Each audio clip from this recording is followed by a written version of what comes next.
Vayishalach. Now when Pharaoh let the people go, God did not lead them by the way of the land of the Philistines, although it was nearer, for God said, "The people may have a change of heart when they see war, and return to Egypt." So God led the people round about by way of the wilderness at the Sea of Reeds. Now the Israelites went up armed out of the land of Egypt, and Moses took with him the bones of Joseph, who had exacted an oath from the children of Israel, saying, "God will be sure to take notice of you. Then you shall carry up my bones from here with you." They set out from Succoth and encamped at Etham, at the edge of the wilderness. The Lord went before them in a pillar of cloud by day to guide them along the way, and in a pillar of fire by night to give them light, and they might travel day and night. The pillar of cloud by day and the pillar of fire by night did not depart from before the people. The Lord said to Moses, "Tell the Israelites, turn back and encamp before Pi-hahiroth, between Migdol and the sea, before Baal-zephon. You shall encamp facing it by the sea. Pharaoh will say of the Israelites, 'They are astray in the land, and the wilderness has closed in on them.' Then I will stiffen Pharaoh's heart, and he will pursue them, that I may gain glory through Pharaoh and all his host, and the Egyptians shall know that I am the Lord." And they did so. When the king of Egypt was told that the people had fled, Pharaoh and his courtiers had a change of heart about the people and said, "What is this we have done, releasing Israel from our service?" He ordered his chariot and took his men with him. He took 600 of his picked chariots and the rest of the chariots of Egypt, and with officers in all of them. The Lord stiffened the heart of Pharaoh and the king of Egypt, and he gave chase to the Israelites. As the Israelites were departing defiantly, the Egyptians gave chase to them and all the chariot horses of Pharaoh, his horsemen near Pi-hahiroth, before Baal-zephon. As Pharaoh drew near, the Israelites caught sight of the Egyptians advancing upon them. Greatly frightened, the Israelites cried out to the Lord, and they said to Moses, "Was it for want of graves in Egypt that you brought us out to die in the wilderness? What have you done to us, taking us out of Egypt?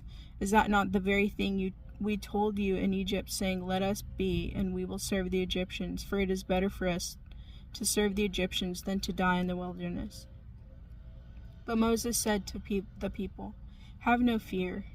Stand by and witness the deliverance from which the Lord will work for you today. For the Egyptians whom you see today, you will never see again. The Lord will battle for you. You hold your peace."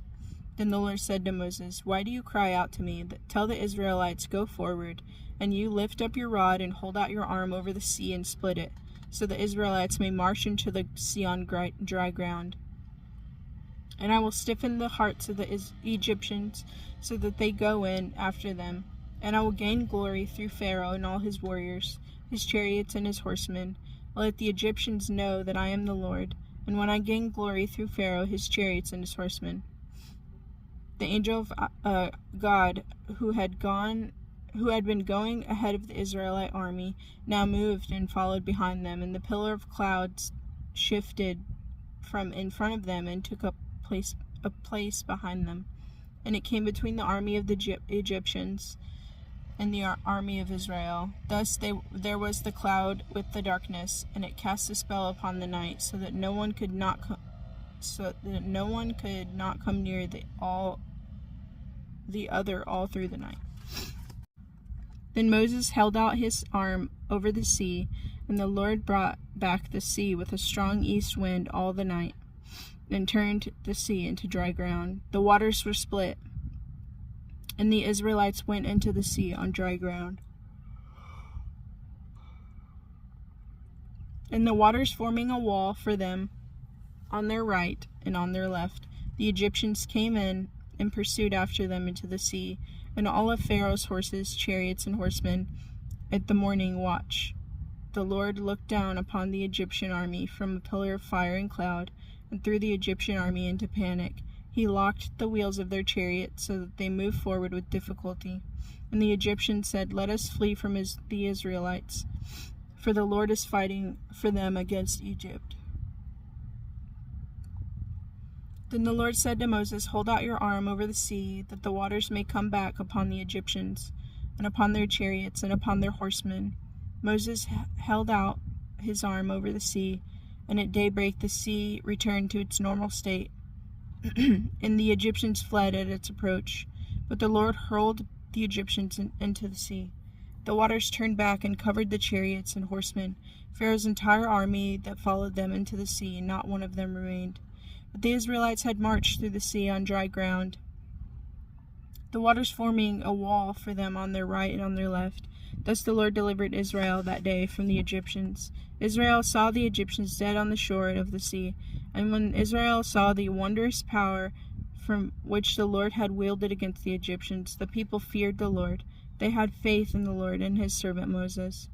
Then Moses and the Israelites sang this song to the Lord. They said, "I will sing to the Lord, for he has triumphed gloriously. Horse and driver he has hurled into the sea. The Lord is my strength and might. He has become my deliverance. This is my God, and I will enshrine him, the God of my father, and I will exalt him. The Lord, the warrior, the Lord is his name. Pharaoh's chariots and his army he has cast into the sea, and the pick of his officers are drowned in the sea of reeds. The deeps covered them. They went down into the depths like a stone. Your right hand, O Lord, glorious in power. Your right hand, O Lord, shatters the foe. In your great triumph, you break your opponents. You send forth your fury. It consumes them like straw.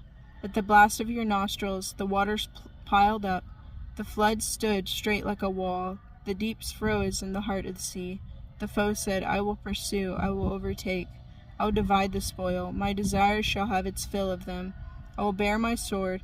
My hand shall subdue them. You made your wind blow. The sea covered them. They sank like a lead in the majestic waters. Who is like you, O Lord, among the celestials? Who is like you, majestic in holiness, awesome in splendor, working wonders? You put out your right hand, the earth swallowed them. In your love you led the people you redeemed. In your strength you guide them to your holy abode. The peoples hear, they tremble. Agony grips the dwellers of Philistia. Now are the clans of Edom dismayed. The tribes of Moab, trembling grips them. All the dwellers in Canaan are aghast. Terror and dread descend upon them. Through the might of your arm they are still as stone. Till your people cross over, O Lord. Till your people cross, whom you have ransomed. You will bring them and plant them in your own mountain, the place you made to dwell in, O Lord, the sanctuary, O Lord, which your hands established. The Lord will reign forever and ever. For the horses of Pharaoh with his chariots and horsemen went into the sea, and the Lord turned back on them the waters of the sea, but the Israelites marched on dry ground in the midst of the sea. Then Miriam and the prophetess, Aaron's sister, took a timbrel in her hand, and all the women went out after her and danced with timbrels. And Miriam chanted for them, "Sing to the Lord, for he has triumphed gloriously. Horse and rider he has hurled into the sea." Then Moses caused Israel to set out from the Sea of Reeds. They went out into the wilderness of Shur. They traveled 3 days in the wilderness and found no water. They came to Marah, but they could not drink the water of Marah because it was bitter. That is why it was named Marah. And the people grumbled against Moses, saying, "What shall we drink?" So he cried out to the Lord. And the Lord showed him a piece of wood, and he threw it into the water, and the water became sweet. There he made for them a fixed rule, and there he put them to the test. He said, "If you will heed the Lord your God diligently, doing what is upright in his sight, giving ear to his commandments, and keeping all of his laws, then I will not bring upon you any of the diseases that I brought upon the Egyptians, for I am the Lord your healer." And they came to Elim, where there were 12 springs of water and 70 palm trees, and they encamped there beside the water. Setting out from Elim, whose Israelite community came to the wilderness of Sin, which is between Elim and Sinai, on the 15th day of the 2nd month, after their departure from the land of Egypt, in the wilderness, the whole Israelite community grumbled against Moses and Aaron. The Israelites said to them, "If only we had died by the hand of the Lord in the land of Egypt, when we sat by the flesh pots where we ate our fill of bread. For you have brought us into the wilderness to starve this whole congregation to death." And the Lord said to Moses, "I will rain down bread for you from the sky. The people will go out each day to gather that day's portion. That I must thus test them, so that whether they will follow my instructions or not. But on the 6th day, when they apportion what they have brought in, it shall prove to be doubled the amount they gather each day." So Moses and Aaron said to the Israelites, "By evening you shall know it was the Lord who brought you out from the land of Egypt, and in the morning you shall behold the presence of the Lord, because he has heard your grumblings against the Lord. For who are we that you should grumble against us, since it is the Lord?" Moses continued, "Who will give you flesh to eat in the evening and bread in the morning to the full, because the Lord has heard the grumblings you utter against him? What is our part? Your grumbling is not against us, but against the Lord." Then Moses said to Aaron, "Say to the whole Israelite community, advance toward the Lord, for he has heard your grumbling." And as Aaron spoke to the whole Israelite community, they turned toward the wilderness, and there in a cloud appeared the presence of the Lord. The Lord spoke to Moses, "I have heard the grumbling of the Israelites. Speak to them and say, by evening you shall eat flesh, and in the morning you shall have your fill of bread, and you shall know that I am the Lord your God." In the evening quail appeared and covered the camp. In the morning there was a fall of dew about the camp. When the fall of dew lifted, there over the surface of the wilderness lay a fine and flaky substance, as fine as frost on the ground. When the Israelites saw it, they said to one another, "What is this?" For they do not know what it is. And the Lord said to them, "This is the bread from which the Lord has given you to eat.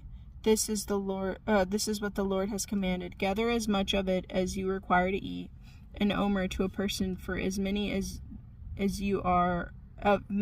you as there are. Each of you shall fetch for those in his tent." The Israelites did so, some gathering much, some little. But when they measured it by the omer, he who had gathered much had no excess, and he who had gathered little had no deficiency. They had gathered as much as they needed to eat. And Moses said to them, "Let no one leave any of it over until morning." But they paid no attention to Moses. Some of them left of it until morning and became infested with maggots and stank. And Moses was angry with them. So they gathered it every morning, each as much as he needed to eat. For when the sun grew hot, it would melt. On the 6th day, they gathered double the amount of food, 2 omers for each. And when all of the chieftains of the community came and told Moses, he said to them, "This is what the Lord meant. Tomorrow is a day of rest, the holy Sabbath for the Lord. Bake what you would bake and boil what you would boil, and all that is left put aside to be kept until morning." So they put it aside until morning, and Moses had ordered, and it did not turn foul, and there were no maggots in it. Then Moses said, "Eat it today, for today is a Sabbath of the Lord. You will not find it today on the plain. 6 days you shall gather it. On the 7th day, the Sabbath, there will be none." Yet some of the people went out on the 7th day to gather, but they found nothing. And the Lord said to Moses, "How long will the men refuse to obey my commandments and my teachings? Mark that the Lord has given you the Sabbath. Therefore he gives you 2 days' food on the 6th day. Let everyone remain where he is. Let no one leave his place on the 7th day." So the people remained inactive on the 7th day. The house of Israel named it manna. It was like coriander seed, white, and tasted like wafers and honey. Moses said, "This is what the Lord had commanded. Let 1 omer of it be kept throughout the ages, in order that they may see the bread that I fed you in the wilderness, when I brought you out from the land of Egypt." And Moses said to Aaron, "Take a jar, put 1 omer of manna in it, place it before the Lord, to be kept throughout the ages." As the Lord had commanded Moses, Aaron placed it before the pact to be kept. And the Israelites ate manna 40 years until they came to a settled land. They ate the manna until they came to the border of the land of Canaan. The omer is 1/10 of an ephah. From the wilderness of Sin, the whole Israelite community continued by stages, as the Lord would command. They encamped around Rephidim, and there was no water for the people to drink. The people quarreled with Moses. "Give us water to drink," they said. And Moses replied to them, "Why do you quarrel with me? Why do you try the Lord?" But the people thirsted there for water, and the people grumbled against Moses and said, "Why did you bring us from Egypt to kill us and our children and our livestock with thirst?" Moses cried out to the Lord and said, "What shall I do with this people? Before long they will be stoning me." Then the Lord said to Moses, "Pass before the people, take with you some of the elders of Israel, and take along the rod with you which you struck the Nile, and set out. I will be standing there before you on the rock at Horeb. Strike the rock, and water will issue from it, and the people will drink." And Moses did so in the sight of the elders of Israel. The place was named Massah and Meribah, because the Israelites quarreled, and was because they tried the Lord, and saying, Is the Lord present among us or not?" Amalek came and found with Israel at Rephidim.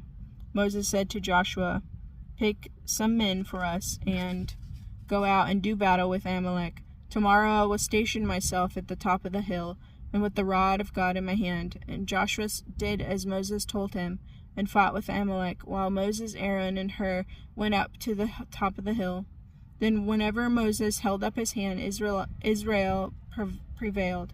But whenever he let down his hand, Amalek prevailed. But Moses' hands grew heavy, so they took a stone and put it under him and sat on it. And while Aaron and Hur, one on each side, supported his hands, thus his hands remained steady until the sun set. And Joshua overwhelmed the people of Amalek with the sword. Then the Lord said to Moses, "Inscribe this in a document as a reminder, and read it aloud to Joshua. I will utterly blot out the memory of Amalek from under heaven." And Moses built an altar and named it Adonai Nissi. And he said, "It means hand upon the throne of the Lord." The Lord will be at war with Amalek throughout the ages.